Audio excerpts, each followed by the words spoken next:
So do you need to confirm something now? I did, yeah. Okay, cool.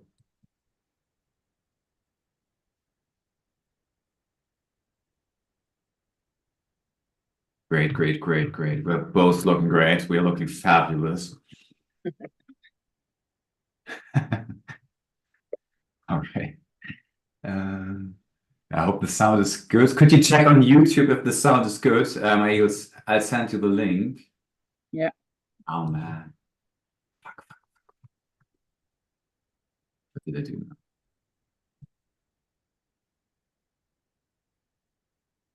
now? You send anything on WhatsApp? I will send it on the chat. Oh, on the chat.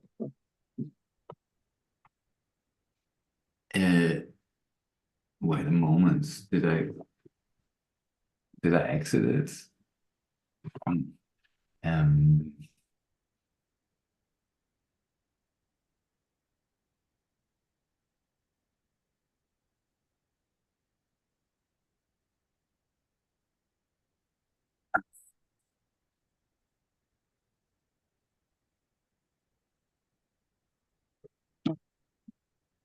so from there you should see this stream. Ah yeah, Russian roulette it's called. Rational.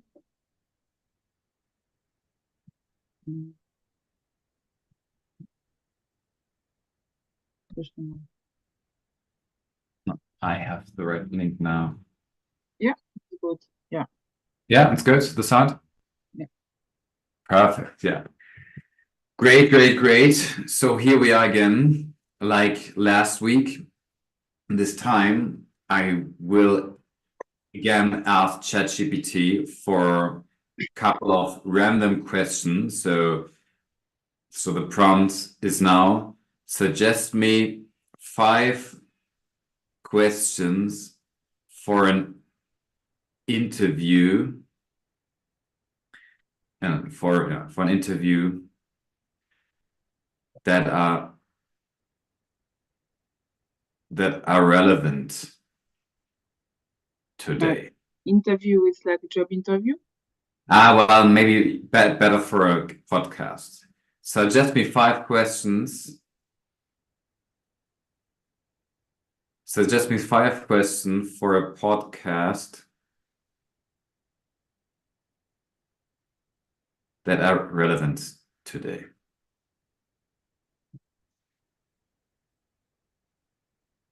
Okay. Digital transformation, well, we already spoke about artificial intelligence last time.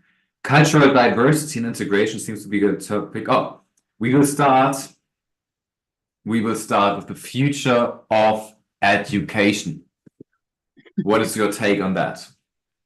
The future of education is promising as it can be questionable on my side because we see in terms of behaviors, then I don't know properly the stat because when you bring something, you need to have your personal impression, but then what's the reality is. But it has been proven and well documented that children or youth of this new generation don't take the time to read anymore. So they are not activating some part of the brain when you touch a book, when you in terms of the memory as well. The senses are not used as it was before. Now everything is being through tablets, computers, so certain part of the brain are activated differently.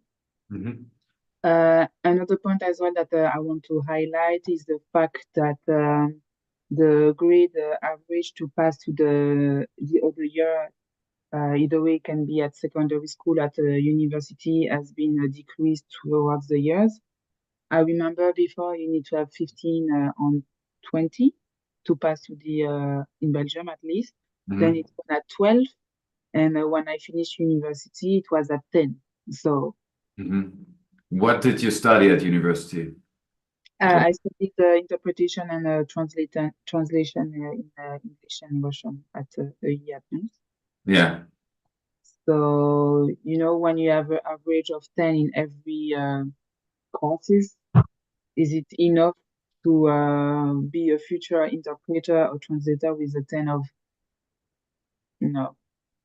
Yeah, but even when you have graduated, you haven't finished learning. Mhm. It's, actually some would say it just starts from there, and then well, and during your university, when you studied, you actually learn how to learn and how to study yourself, and then it's up to yourself how you actually keep up on that. And so the question that arises for me now, like when we talk about the future of learning, Mhm. because when I finished university, that's now 12 years ago, Yeah. um, it was not as digital as it is today. Mhm. I mean, online learning was, just I wouldn't say in the beginning, but it wasn't that progressed as it is now. It has evolved in the meantime. I remember that we actually had to go to the library to copy a text. When someone didn't attend a lesson, so then we went to the library because we could take a copy from from the stuff that we learned today, and Yeah. that sounds ridiculous in nowadays times because you just take a picture of that and then you send it on through a WhatsApp chat, and everyone has that. And if you if you missed a lesson, then it was you couldn't redo, or you had to redo this. That it was not recorded, and there was not the option of seeing this online from your bed.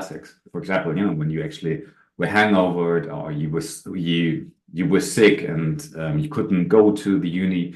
And this thankfully has changed, but also the way how we study, how we learn is, I wouldn't say it has completely changed, but the tools we have are um, are much broader than back then.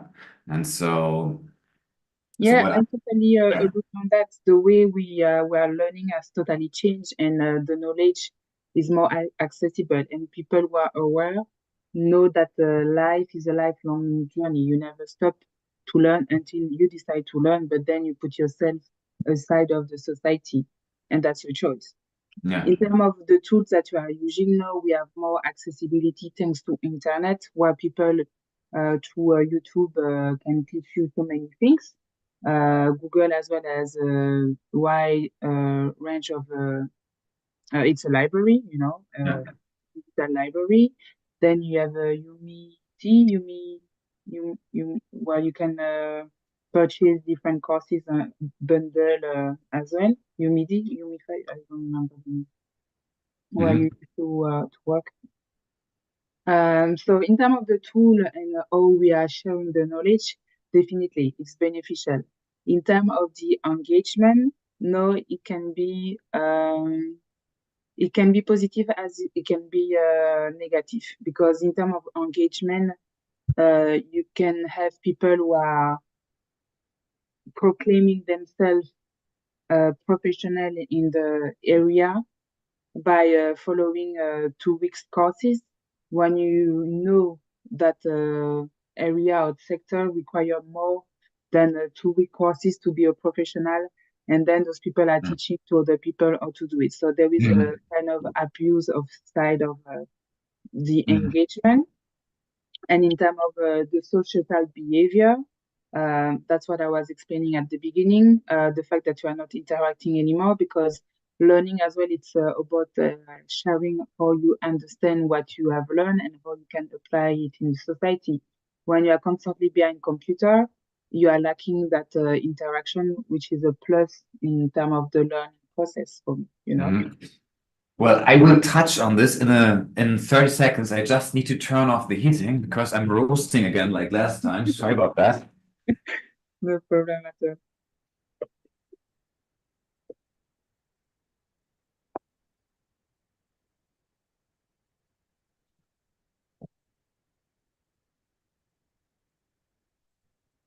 all. I understand your point of that, or that people are spending too much time learning online, Mm-hmm. just with themselves, just passive, just by consuming through, but just by consuming videos, let's say. That's right, but it's also what we it's not only that, because there are also other ways of interacting online, and it's not only consuming TikTok videos. There's also communication that is happening, through these online courses. It's just a different way of communicating through Oh, comments, yeah, yeah. and it's well, you have the possibility in online courses as well to ask questions to the lecturers too. But I agree that it's not the same as if you are in a classroom, for example.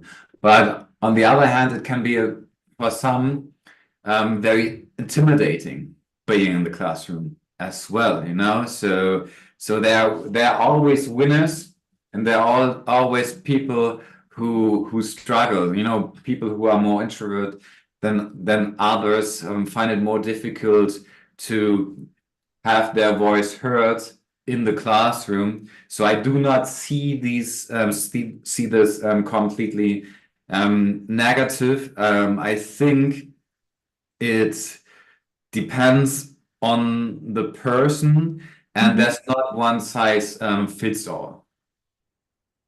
Mm-hmm.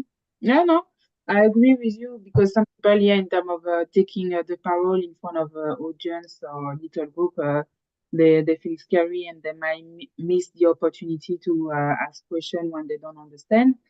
But we don't have to forget as well that it always has been put in place some, how do you say, reinforcement classes, uh, Mhm, where the teacher outside of his class.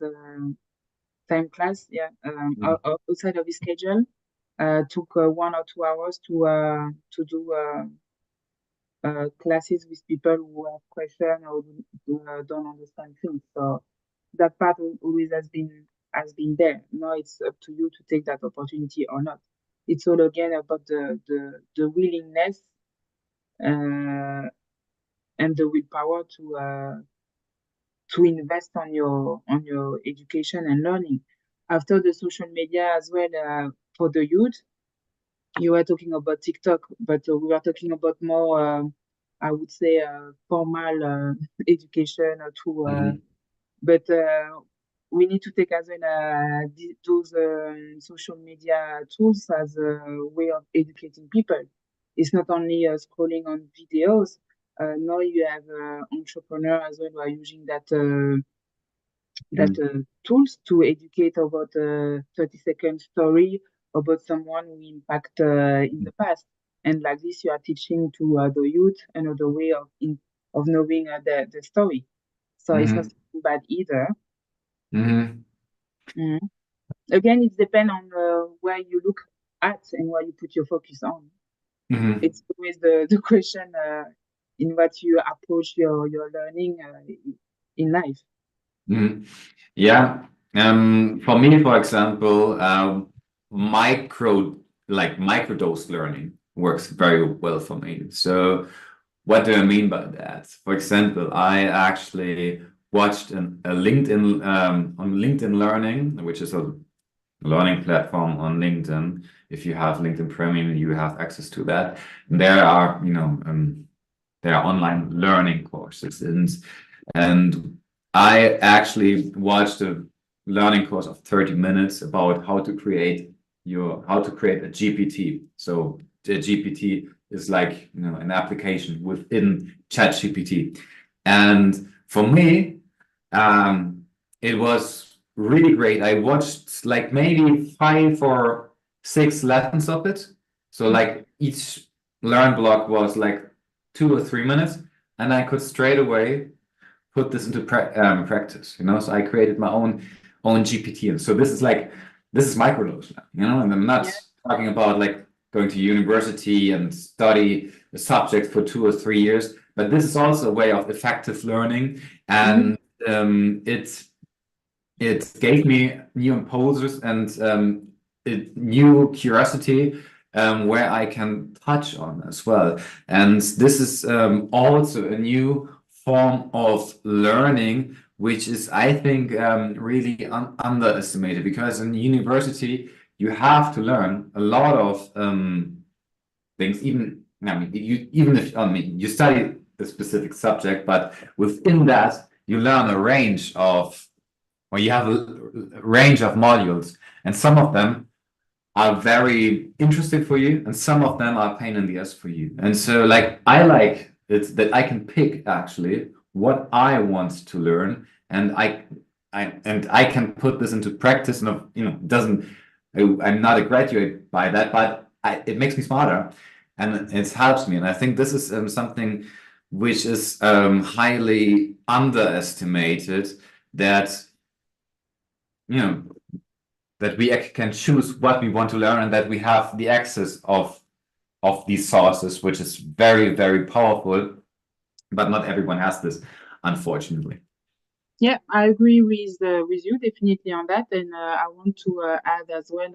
When we are talking about learning, for me, when I arrived in Ireland, for example, I was teaching a non-formal education, and that refer of learning experience that occur outside of the traditional school system, and it's often less structured than what we told us that the traditional school system is the future. We know that they only that one, and if you don't go through that one, Mm.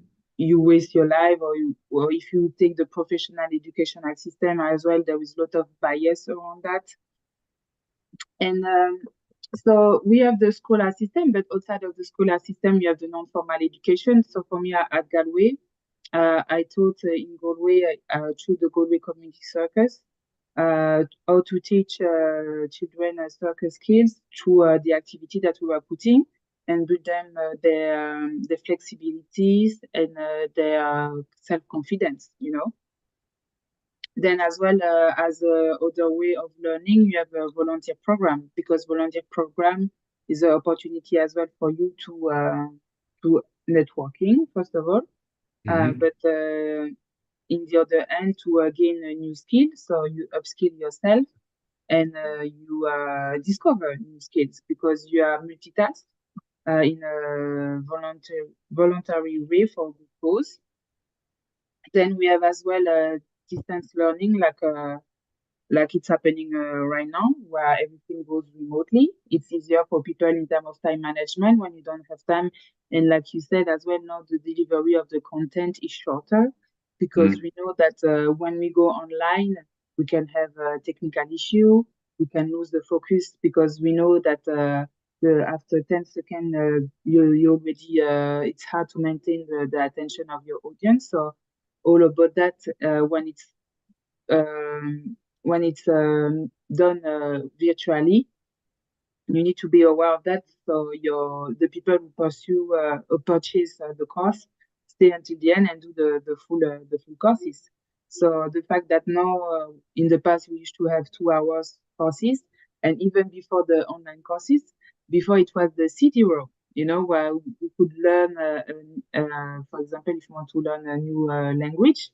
I Yeah, remember when I was a child, it was a true CD-ROM you were putting on your yeah, computer yeah. and everything. So it was actually another way of learning outside of the normal scholar system. We have as well, at some point, I was attending a group chat on internet to learn a new languages where you connect with people all over the world and they're teaching you languages. So it's Mm. another way as well. It can be languages because I'm focusing on that, but it can be any skills that you want to learn through a language. So Mhm. those opportunities are there. It's not only a one space of one way of learning, of life learning. Yeah. Then as well, I'm thinking about work, because at work you can have a pilot project where you take initiative within the community to to improve process or to create a new section within the company. So while you are still operating on your job, you are still learning something new and upskilling yourself. So I don't think so that learning as is going is not perceived as bad, because we can see that now we have a wide range of way of learning. I think actually we had opened our brain because we could see that the it was not fitting to the mass society, and there were people who felt left behind or felt that they were not made for that type of way of learning, but it was still Mm. people with brain, because that's a bias that lasts for a long time. If you didn't succeed in the normal school, you were portrayed as someone stupid or Mm.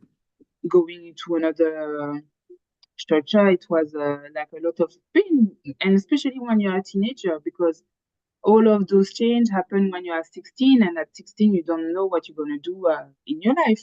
So I think first of all the way of the system, the scholar system is maintained doesn't fit the reality and Yeah. our current reality, and that's the question that we need to ask first of all. Yeah. Yeah. Yeah. I agree. So like the system, we have been born into the school system. Well, I know that we grew up in different countries and slightly different school systems, and yet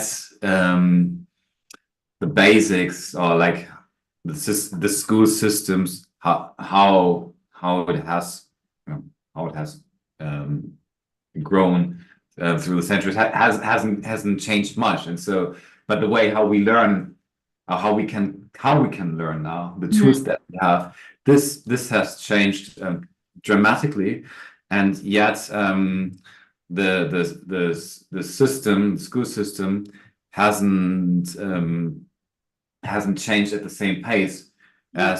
as the world has changed, and this is very unfortunate. And even though when I went to school, the way how I got how they taught us how to was in my opinion so counterproductive and wrong, even under the terms of back then. And I mean especially under nowadays terms, it was wrong how they actually teached us to learn language. They started with grammar and all things, and actually I started learning English secondary school, and I think it's way better to learn as early as possible. And so there's so many ways how you can learn language. And nowadays, actually, the you know the children, they actually learn a language so fast just by watching, for example, Peppa the Pig, Mm. Netflix. And I when I grew up in Germany, I had not the chance to watch English cartoons. Mm. Probably I wouldn't have, I wouldn't have wanted it, but if my parents had forced me, then I would have learned this at ease, and so I know that now children learn English or another language extremely fast just by consuming social media content or watching watching movies in the original language. And Mhm. also another factor is gamification, like when you on the so um computer games as well, you know. So was also when I was a kid, and I was told like how bad computer games are, and you know this the same with everything. So there are many different aspects of that. So of course it's not healthy to play computer days all day long, but on the other hand, they also have some computer games are so great in terms of what knowledge they transmit. And I know that my nephew, for example, he learned about I don't know what the game was, but through a PlayStation game, he learned so much about an historical context that he learned at school, and the teachers were wondering how he knows everything, and Mhm. that came through a computer game, you know, and these are so many different aspects of learning, and I think we should be open to that, and at the same time we should be also concerned of you know the downsides of it. Yeah, yeah, definitely. Yeah, I agree with you on that. Because once again, we don't have to. Yeah, we don't have to diabolize the new tools that are there, because the flexibility and the speed at the information come at us. It's it's a blessing. you know Mm, when we used to take like so many years before to encyclopedia dictionary, they were published once a year, so you need to he has to go through a whole process before be published. No, it's like boom boom boom. So yeah, definitely life learning as a good days in front of us, in front of them. Yeah. Yeah. And then it's all about the use that you make of it. So if you want to learn consciously, you will use the right tool with uh, with intention. If mhm, you don't want to learn, or if you don't put a full focus on what you try to achieve, for sure, the way you're gonna use the tool, not gonna finish your class. You're gonna watch 10 minutes, or you will be doing something else. So the tool is not the only vector; it is the person and the system that it's behind mm, us. mhm, mhm. Yeah, now we actually talked about all the new elements of learning, Mhm. but is there something that I mean, I think you mentioned it earlier when you grew up? Is there something that you miss today? You said that people read less, according to your observations. Is this something that you see with a slight concern? Yeah, because for me, I always love books. So I was reading a lot as a young teenager and a child. I was actually spending a lot of time in libraries. Yeah. But it's not because they don't want to read more, but they are over stimulated as well through other things that your youth or the new generation doesn't and even our generation, we don't really have time to settle down after work, to relax, just have time for yourself where you can take a book, sit down on the couch, or read the newspaper, because everything have moved digitally. So while you are doing something, listening music, reading a journal, there is always something else going on. Mhm. So that's something that I observe, and based on that, we tend to forget of doing one task at the time. Mhm. And by Yeah. learning as well, it's important to make sure that one courses has been mastered properly before moving to the second chapter. Mhm. Yeah, I know. No, I have always struggled with that. I don't know if this is a new phenomenon, but I think it has has probably become more difficult as we have so many External ways that kind stimulation. of distract us. And but I have always been like this, I've always been an ADHD kid, and but I think now it's actually more accepted that you cannot do two things, or Yes. that you do so many things at once.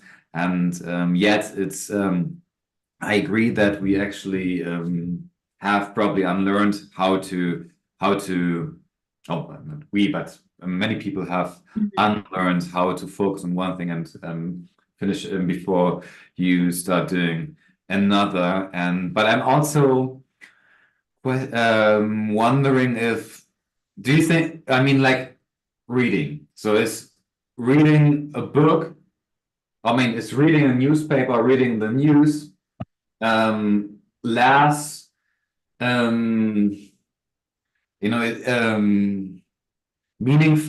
less meaningful than reading a book, or is it the same? Reading, like, whether, I mean, it's still reading, and it's just a different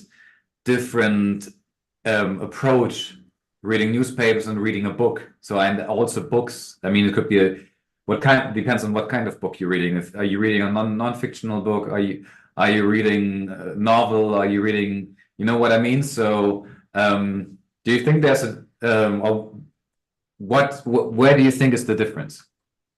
I don't think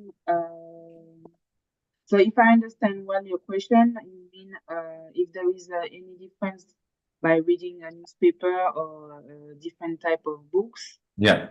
or learning approach? Yeah, like, I mean, would you say that it's a different quality? Like reading a book is different, as a higher quality than just reading news, or I don't know, news magazines, or tabloids. Um, I wouldn't say in terms of quality, but once again, it depends on what you are looking for. But when you are reading a novel, fantastic, you're gonna read. You will. That's the way. Again, I can only speak for myself. But Yeah. when I was reading historical books or science fiction book, um, um, true life story, there were some words that I was not understanding from the writer. So what I used to do, I used to take my dictionary and then make some research on what the words mean. So I was gaining vocabulary, and I keep that habit still in nowadays. So there is that quality of opening yourself to a different type of reading that you usually do, uh, and the what you gain from that, it's learning a new vocabulary. If you Mhm. take the time to make research, you train your brain of searching approach as well. So it goes as a skill that is requesting in our modern job when you have to do research with in my sector with data. Yeah. So, and when you research something, there is still a method of, to research, Mhm. so you don't waste time in your Mhm. research. Mhm. So all those things that you might think that actually it's like, yeah, it's acquire, it's like spontaneous, but all those little action are actually stimulating your brain through your learning process, and Mhm. it's important Mhm. to be aware of that. Yeah. Yeah, it's also a form of gamification. I mean, it's like you are actually consuming the language of someone, the way how to articulate, and also you take some historical aspects. So a bit Mhm. like the PlayStation game that I told you. So it could be, I wouldn't say the same, but there are many parallels in reading a book and in some ways playing a computer game. But on the other hand, there are also different elements. Mhm. Well, different elements in reading, and also different elements in playing computer games. And I find one comparison quite interesting. I don't know who actually said that, but I find it very, very good, this quote. Like, for example, if the book had been invented after computer games, Mhm. what would be the reaction? So parents would say, like, before they invented the book, my kid was actually communicative. He played with his friends online, and now he's solely reading the book, is isolating himself, and is in his own world. You Mhm. know what I mean? Because like when you play a game, most of the time, well, not, but I mean, there are different elements of gaming and also like multiplayer gaming that you actually play together with. You meet your friends from school online, but you also meet friends from other places virtually, and you you're solving tasks together in a computer game, whereas a book is quite passive. You are alone with your book, Mhm. and I I really like this perspective. Do you know what I mean by that? Yeah, I do, but I don't see it as a problem actually, because it's good to socialize. I think Mhm. it's part of our growing process. The human being need to socialize and to interact. But where there is again where we are misled, we are overstimulated. So by being by ourselves, we don't have the time to be by ourselves. And it's not because you are reading a book. I used to stay a long time in my room, and my parents were quite worried. They were like, "But what she's doing in her room, staying that time that long in her room." So, but actually, I think it's important for me to be by yourself because it's a time that you give for yourself, first of all. Mhm. Okay, I do something that I like without Yeah. being disturbed by other people. I took the time for me to educate myself, to dance, to Mhm. myself, but to do something that is only for me without being disturbed. And I wouldn't see that as a problem when Mhm. your child go isolated himself to learn something that is beneficial for him because he Mhm. needs it. No, no, I can relate to that. I just wanted to share this perspective because that was a perspective that I haven't seen before, and I think it's quite right because we tend to demonize one thing and to romanticize another, and but each Both thing of them different has different yeah. aspects, and it's also important to have some time for yourself, and we don't need always to interact Yeah. with others. We also need to have a time for ourselves where we think, and everyone is different, and like some people need silence, Hmm. and some need to listen to music to get stimulated, Hmm. and there's not one size fits all, Yeah. and I Um, believe this is like this is when we actually um, want to learn, we need to find our way how to learn, not to to listen too much of advices that might be a little bit outdated. So if you're not that kind of a guy who likes to read, like to read books, mhm. um, then it's probably easier for yourself to do something that sparks curiosity for you and has also a positive impact for yourself. So for me, as I said earlier, I like this microdosing learning. I don't read many books. That doesn't happen very often, but I read a lot of essays online and do things. And sometimes I regret, okay, I should actually read more books, but this doesn't happen very often because I'm not that's no, not it's not my programming, I think. And so, but there are some occasions where I actually do that, but I mostly consume just a part of that book, and then I go for another thing, and that's the way this is the way I am, and I think microdose learning is that what works best for me, and also gamification is another thing that works good for me. And I wish that our schools, our universities would be more flexible about this. So I had one in my class who was a very talented painter.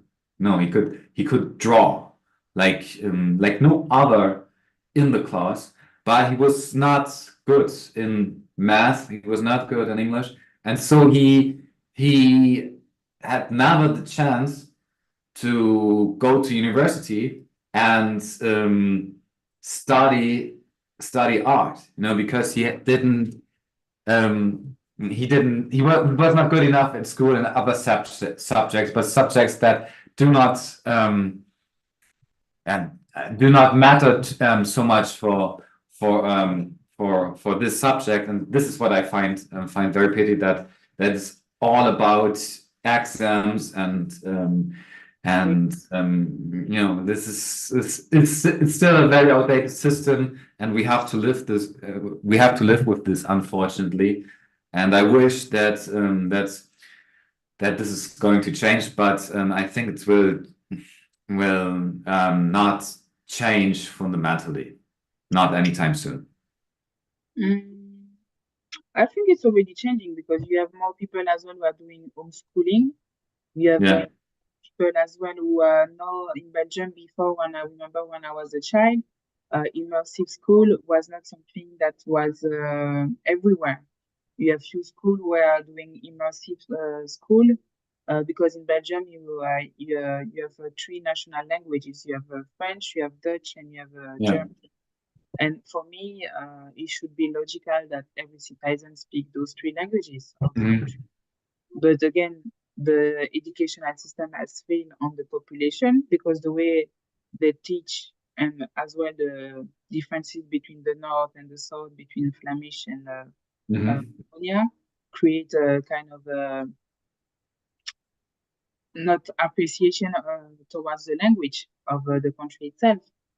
So if you have already a country who push to give you every teaching in the three languages of the country, it's already stimulating the brain from the younger age. Mhm. Mhm. We have a system, a political and educational system that is giving in three different languages they are not combining together. It's messed up. It's Mhm. like messed up. Yeah. Once again, you need to try. You need to stay open on the different system on how to educate yourself that are available.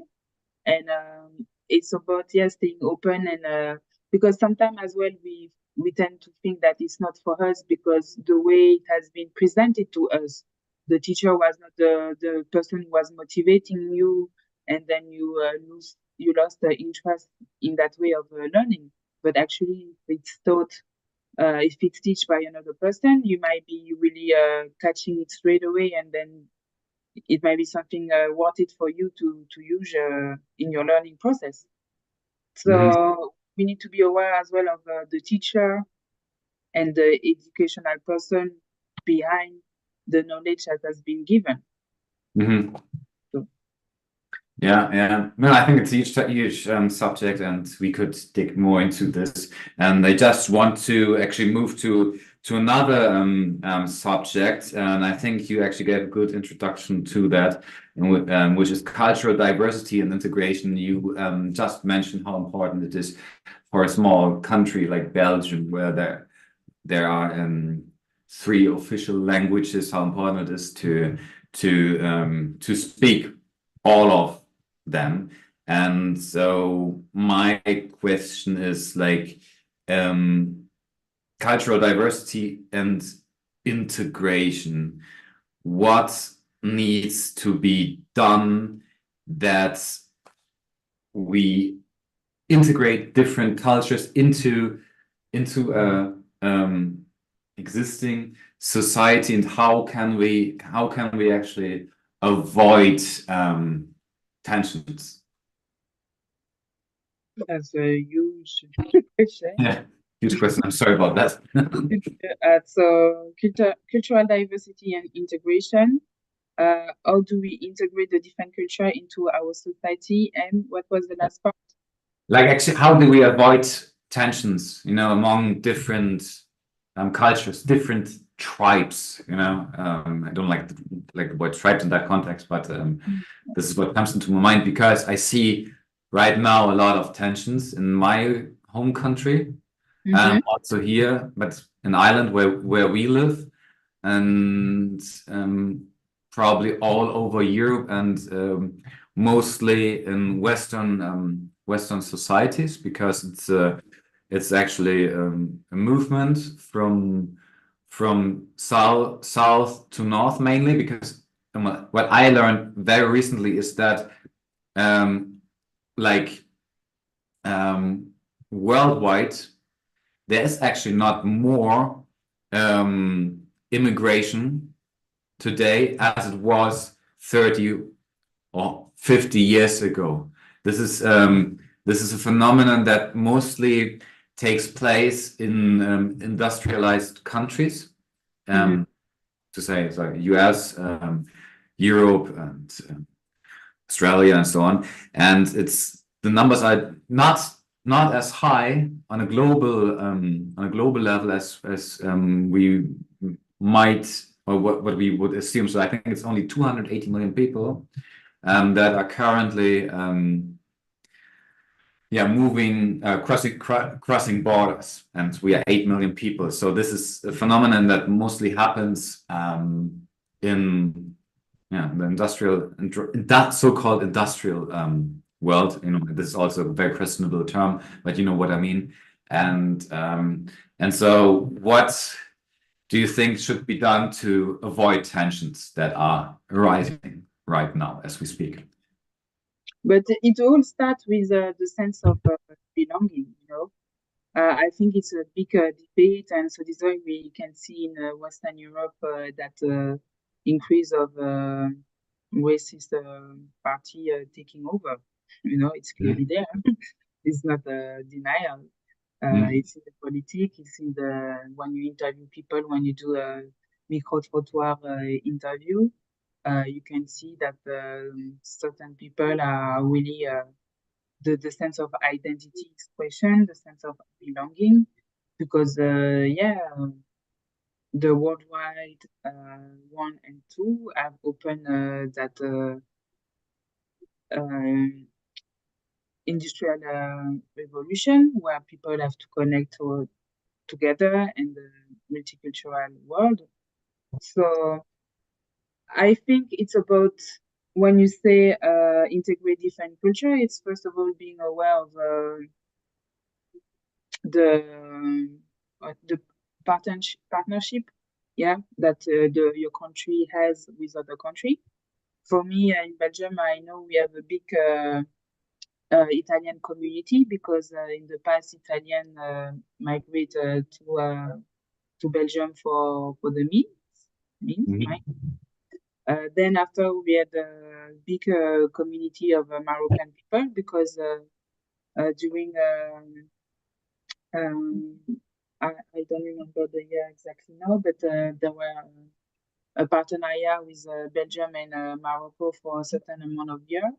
And from that, there were cultural exchange, scientific exchange, and the population migrate like this. So I always go back to the history, your history teach you what is happening in a modern society. So when you're aware of what are the political, economical decision without going into detail, because sometimes it can be really complex, but in surface can give you the dynamic of your country. Then after we have the economic situation in Europe. We know that Europe is not as powerful as it used to be. And in the worldwide economy, Europe is only 2% of the worldwide economy. So there is a shift now. The country that was saying that were poor before are increasing their economy. India, Africa are overtaking Europe. So where those countries will find the resources, the talent, we have a more elder population in Europe as well. In those countries, you have more youngest population.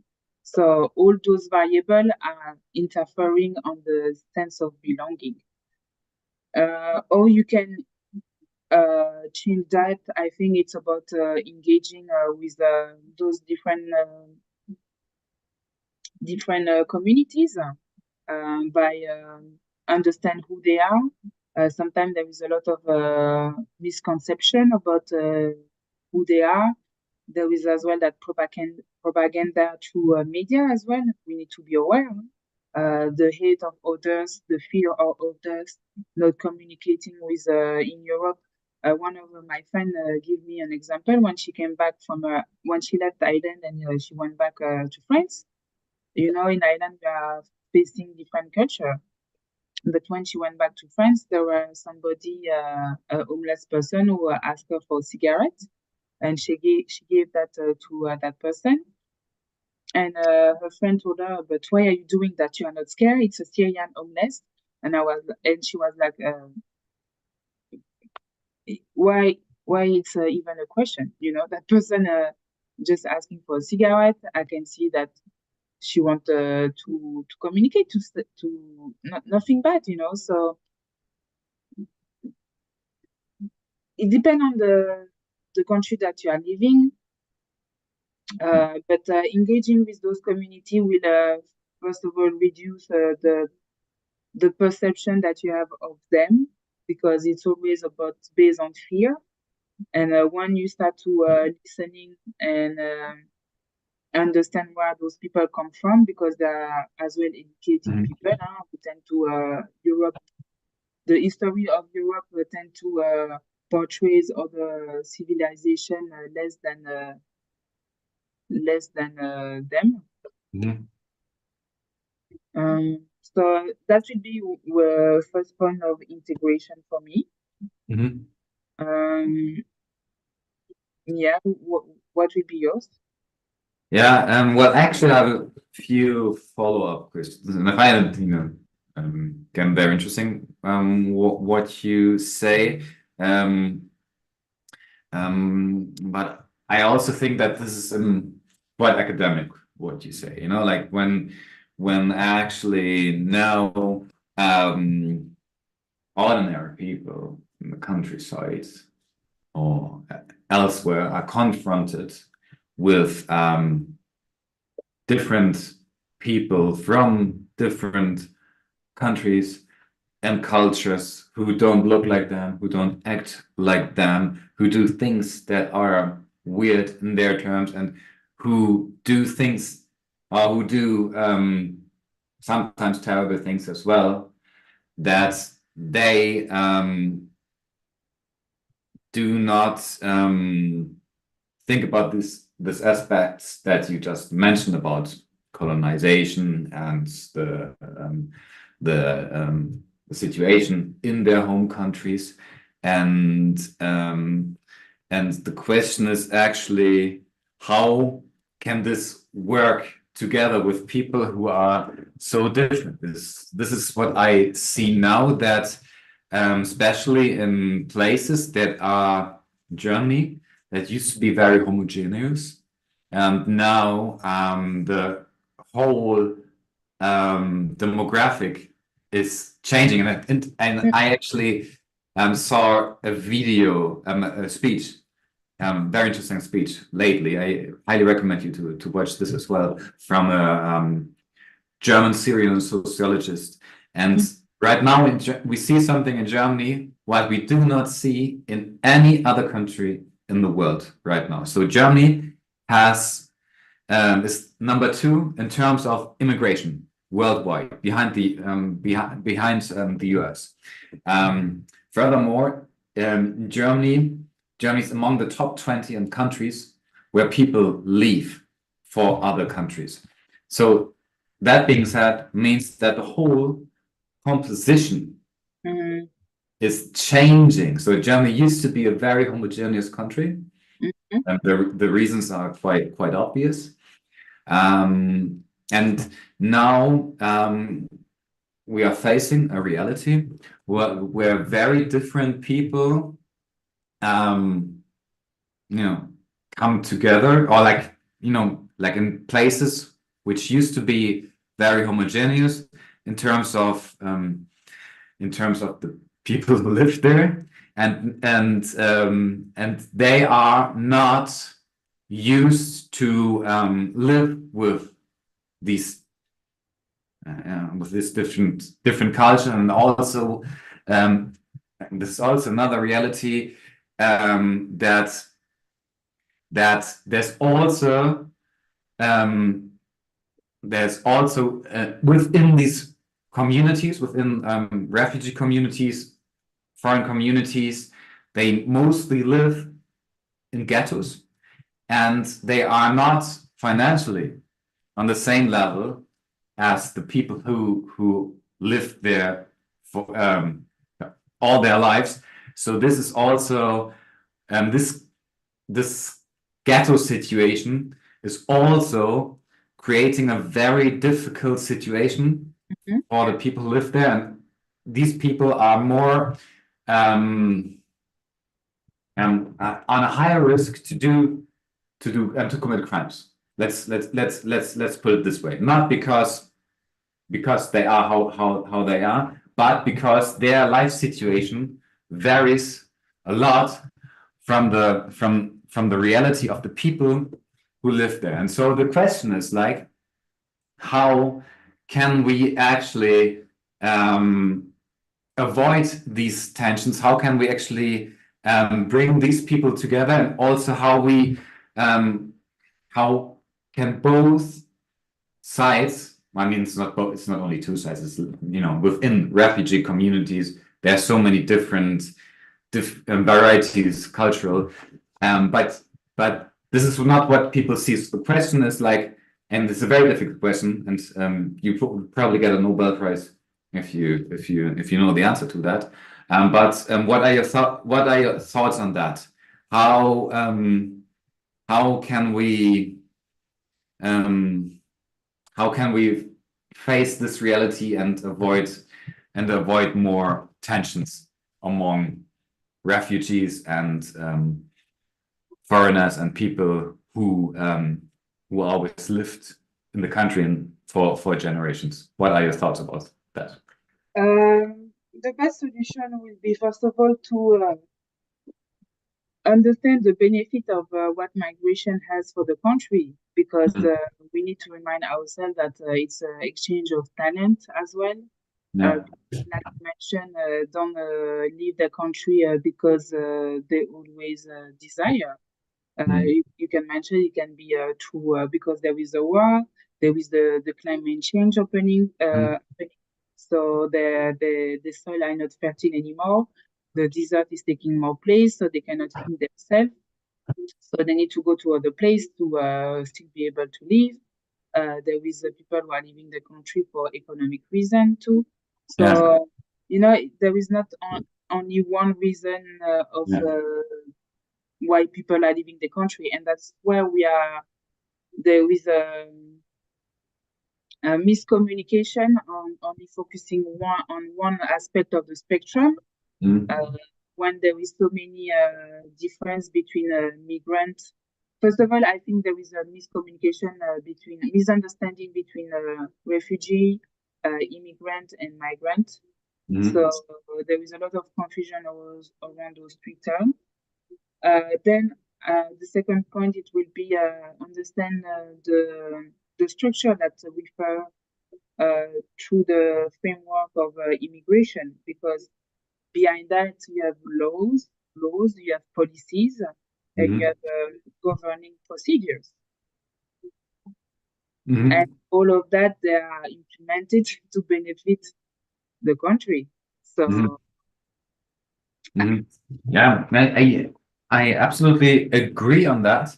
Um, but the problem is that that's that's not the people, but the ones who are really affected by that, or the ones who are now really concerned, like the I'm talking about like generations of Germans, like or Belgians, no matter which country, like France and so on, and now facing the reality of immigrations, and that they do not care of what is happening in their countries, how they suffered there, and how the economical situation is. And mm, so they just see their reality, what matters to them.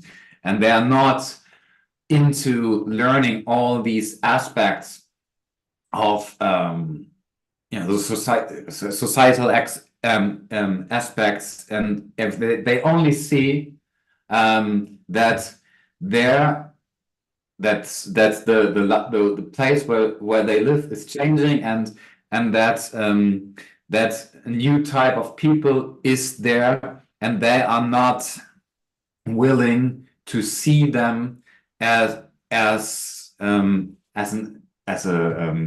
how to say, as an enrichment. They see them as threat. And so how can we, yeah, how can we actually bring how can we take that, how can we take the fear out of them, that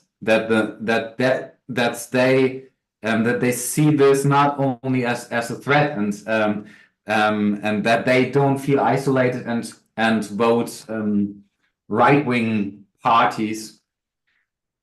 It's a uh, very difficult question, no, I no, know. that Yeah. makes sense a lot. Yeah.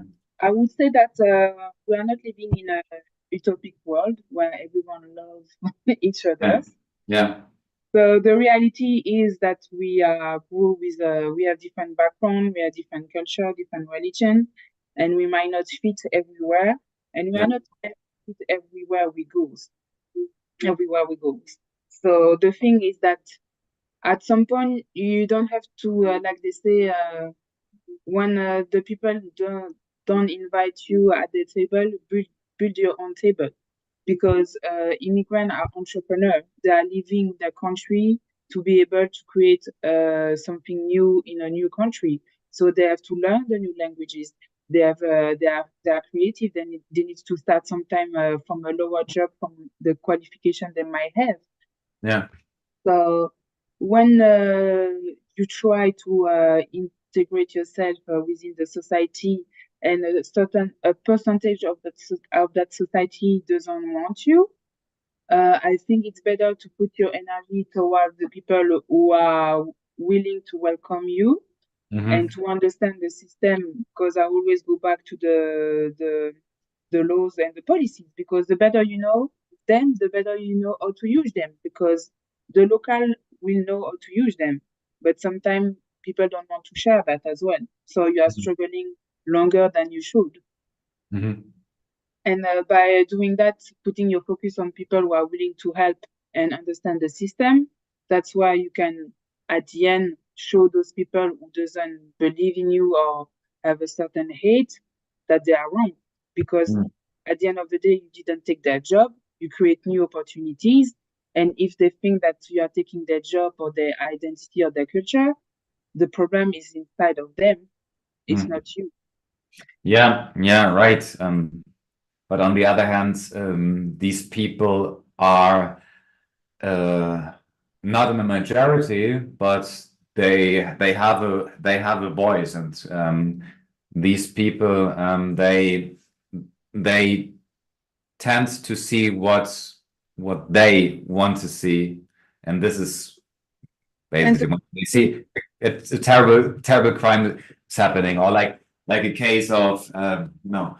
terrible crimes like rape, murder, or very patriarch especially. societies that are coming into the country, and they see them as threat, and they don't see that their concerns are being taken serious, and this is why they vote for the alternative for Germany.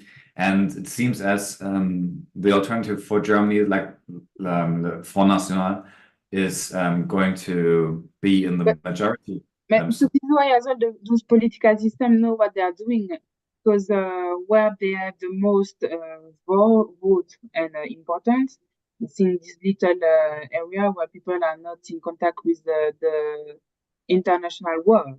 So mm, again, we go back to the education and the fact that we are putting fear. When you are putting fear, when you are telling citizens that the economic resources are taken, that we are living in a world where there is inflation, that you yeah. have new people coming, then for sure you are creating fear. So there is no stable Mm, thinking. You are in the reaction. mhm, And when you are in the reaction, you cannot take a measurable decision based on all the variables that are around you. mhm. Yeah, You know. yeah, and We yeah. don't fall into that trap, you know. They are there, but it's a small amount of percentage, and we it has been proven, and especially in our modern world, with the corporate, with the multicultural world that we are living in, we need to have that diversity. Mm, It's a plus for us. But then after, in terms of laws, with Europe, Europe, where it's happening at the moment, strike with the farmer, and a bit in other country in Europe, with a law that are promoting seed from abroad instead of promoting local seed. Yeah, in those situations, you need to stand up for yourself. But then after, it's what they have been voting for by creating the NATO, is the exchange of economic resources within Europe. So, you know, mm, it's like as well a really complex question where we can, mm, there are different aspects that need to take in consideration before judging someone who come from another country and what she bring by coming here. What's her story? mm, And for that, you need to take the time to listen and not be in the reaction, not mhm, be judgmental. But our society wants us to be judgmental and to be stimulated and to be on the go, go, go, go getting. And but sometimes you just need to slow down and take the time to observe what's happening around you and speak to the people who are living that on daily basis. Because what media is telling you is just it has been formatted for you to constantly observe that amount of information in that way, not in the other way. What I learned as well when you were saying earlier that people, when it's far away, they don't feel impacted. We learned that in journalism, the death at the kilometers square. So mhm, all the catastrophic event is close to your area that you are living, the more you will find yourself impacted and yeah, empathic towards the event. But the more the catastrophic event is far away, the less you pay mhm, attention. And it's the way the human brain function, you know. mhm, yeah. Yeah, yeah, it's a very, very broad topic, and I think it affects us all right now. So it's not a topic where we can say, okay, well, no, I don't care. We are all part of it, and whether you are into politics or not. I think everyone can say something about this, and I think the discussions on that will go on and on. But for now, it's nearly 9 o'clock. Yeah, I think we are good now to close the stream. And thanks for your participation. And I will upload the videos in no time. So they will be available. I mean, the short tips will be available by Monday. It was a pleasure to share with you my thoughts. They are Yeah. not the right one, they are not the wrong one. It's just based on my own perspective, and the idea is always to enlighten people and give different perspective, because we are living in a world of caring and not hating. That will be my lesson. Yeah, absolutely, absolutely. Yeah. Yeah. All right, Junior. Thanks for your time again. And Anytime. yeah, it would be great if we can do this soon again. And just let me know. And yeah, for now, I just wish you yeah, very pleasant evening and a good weekend. Yeah. Thank you. Same to you. Bye Yeah. bye. Thank you. Bye bye. I think I will